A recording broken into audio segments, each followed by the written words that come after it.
আমাকে যদি কখনো কেউ বলে তুমি এমন একটা পাখির নাম বলো যে পাখিটিকে তুমি অনেক বেশি হেট করো, তখন আমি নির্দ্বিধায় বলে দেব আই হেট কবুতর। বিকজ এই কবুতরগুলো না ভাই অনেক শয়তান, অনেক বেশি জ্বালাতন করে, কিন্তু এই সব কিছুর ঊর্ধ্বে আমি কবুতর মাংস খেতে খুব বেশি পছন্দ করি। আর আজকে আমি তোমাদের সাথে শেয়ার করব কবুতর মাংসের রেসিপি। অবভিয়াসলি এটা মা রান্না করেছে, আমি জাস্ট ভিডিও করেছিলাম। সো আমাদের বাড়ির একদম পাশে কাকাদের বাড়ি, আর কাকা হচ্ছে এই কবুতরগুলো পালে। আমরা কাকাকে বলেছিলাম যে আমাদের জন্য 2 জোড়া কবুতর ধরে রাখার জন্য। এই কবুতরগুলো কাকা জোড়া 400 টাকা করে বিক্রি করে, বাট আমাদের কাছ থেকে অত টাকা নেয়নি। সো এই কাটাকুটনির কাজগুলো আমাদের বাড়ির আমরা কেউ পারি না, এগুলো হচ্ছে বাইরের লোক এনে করতে হয়। যেহেতু বাড়িতে আমরা এগুলো কেউ পারি না, তার জন্য বেশিরভাগ সময় আমাদের বাড়িতে বাজার থেকে মাংস আনা হয়। আমার এখনো মনে আছে অনেক আগে আমাদের বাড়িতে যখন মুরগি আনা হতো বাইরে থেকে, মা এভাবে খড় দিয়ে মুরগিগুলো তখন পুড়ে নিত। অনেক সময় এগুলো পরিষ্কার করার পরও দেখা যায় তাদের গায়ে ছোট ছোট পালক লেগে থাকে, যেগুলো হচ্ছে হাত দিয়ে ফেলা আসলে সম্ভব না। তো তার জন্য এভাবে খড় দিয়ে পুড়লে সেই পালকগুলো ফেলতে অনেক ইজি হয়। তারপর খড় দিয়ে পুড়লে আমার যেটা সবচেয়ে বেশি ভালো লাগে সেটা হচ্ছে চামড়াগুলো পোড়ার ফলে দেখা যায় চামড়াগুলোর থেকে ছোট ছোট পালকগুলো একদম ঝরে গেছে, আর তখন দেখতেও ভালো লাগে, খেতেও অনেক মজার হয়। আমাদের চাকমা ভাষায় কিন্তু আমরা এই চামড়াগুলোকে বলি সাম। আমার আবার সাম খুবই পছন্দের, আমি খুবই পছন্দ করি।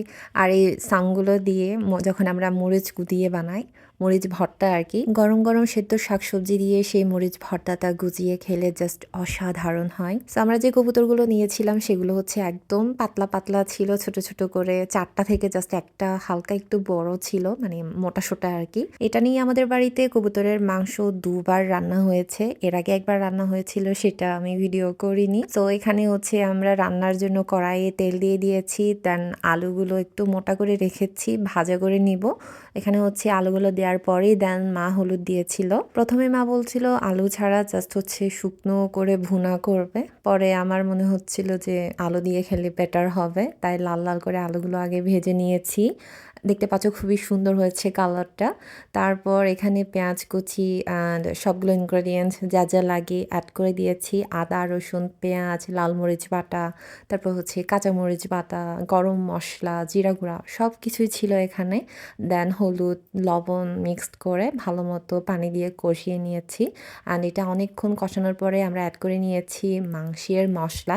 দেন এটা আবার অনেকক্ষণ কষিয়ে নিয়ে আমরা এখানে অ্যাড করে নিয়েছি মাংসটা। সো আমার কাছে কিন্তু এই কবুতরের মাংসের টেস্টটা হাঁসের মতো লাগে। তোমাদের কেমন লাগে অবশ্যই কমেন্ট করে জানাবে। আমি যতবারই খেয়েছি ততবারই মনে হয়েছিল যে আমি হাঁসের মাংস খাচ্ছি। খুবই সফট এই কবুতরের মাংসের পিসগুলো, অ্যান্ড হচ্ছে যে মাংসটা থাকে সেটা হচ্ছে অনেক ঘন অ্যান্ড কালসে হয়, যেটা আমার খুবই পছন্দের। এখন যেহেতু শীতকাল, বাইরে অনেক ঠান্ডা পড়ছে, আর বিশেষ করে গ্রামে এই চুলার আগুনে বসে যখন তুমি রান্না করবে তখন খুব ভালো লাগে। আর চুলার আগুনের রান্না বরাবরের মতোই অনেক ভালো। সো আমাদের মাংসটা কষানো হয়ে গেছে, এখন আমরা এখানে অ্যাড করে নিচ্ছি আলুগুলো। দেখতে পাচ্ছ খুবই সুন্দর, মাংসের মধ্যে এরকম ভাজা গোটা আলু দিলে আমার খুবই ভালো লাগে। আলুগুলো যখন তুমি ভাজা করে মাংসের মধ্যে অ্যাড করবে তখন দেখতেও খুবই কালারফুল লাগে আর খেতেও অসাধারণ হয়। তারপর ভাজার পরে এই আলুগুলোর থেকে যে স্মেলটা বেরোয় সেটাও খুবই ভালো হয়। আলুগুলো অ্যাড করার পর আমরা আরও অনেকক্ষণ কষিয়ে নিয়েছি, দেন অ্যাড করে নিয়েছি পানি।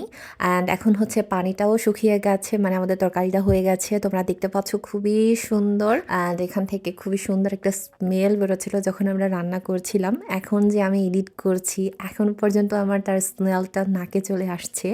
সো এটা হচ্ছে আমার তরকারির ফাইনাল লুক।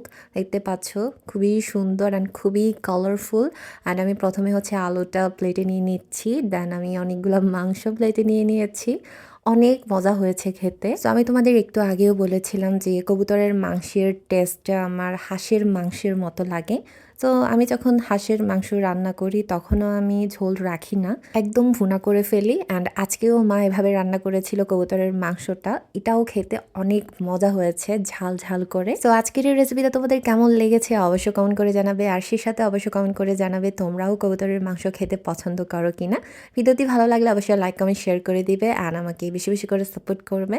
দেখা হবে নতুন আরেকটি ভিডিওতে নতুন কোনো রেসিপি নিয়ে। সে পর্যন্ত সবাই ভালো থেকো, সুস্থ থেকো, টাটা বাই।